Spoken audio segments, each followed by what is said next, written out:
रामायणपुर नामक गांव के पास एक घने जंगल के बीच में पुरानी खंडहर हो चुकी हवेली थी।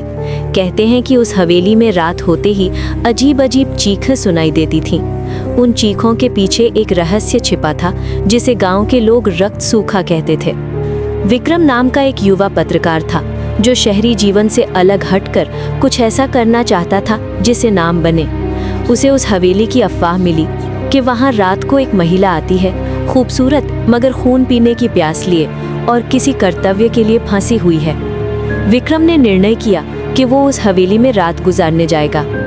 गांव वालों ने चेतावनी दी, अगर तुम रात भर वहां रह सकते हो तो सच जान पाओगे। मगर विक्रम ने हंसते हुए निकल पड़ा। पहली रात जब वो हवेली में पहुंचा तो मंडरा रही थी ठंडी हवा।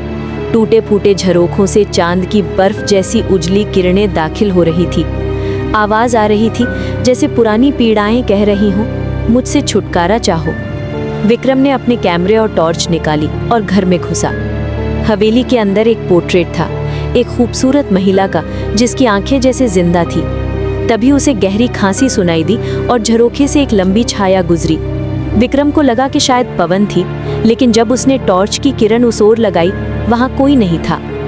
दूसरी रात महिला खुद दिखाई दी। नाम था रुधिरा। वो बेहद सुंदर थी, पर उसकी त्वचा थी पीली सफेद और आंखों में लाल चमक। उसने विक्रम को बताया कि वो पहले उस हवेली की मालकिन थी, मगर एक प्राचीन अनुशासन तोड़ने पर उसे दंड मिला। उसे रक्त सूखा कहा गया, एक ऐसी सत्ता दी गई जिसे वो नहीं चाहती थी।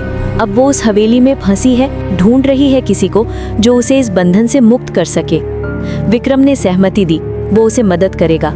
मगर जैसे ही दोनों बाहर निकलने की तैयारी कर रहे थे, उस पुरानी घड़ी की सुई ने ढूंढ लिया वक्त। जंगल से गूंज उठी चीखें, हवेली की दीवारों से रक्त प्यासी आवाजें आईं। रुधिरा ने विक्रम को चेतावनी दी, आज रात को सूखा जागेगा। मतलब वो प्राचीन दुष्ट शक्ति जो रक्त से भूखी थी, आज अपने बंधु लेकर आ रही थी।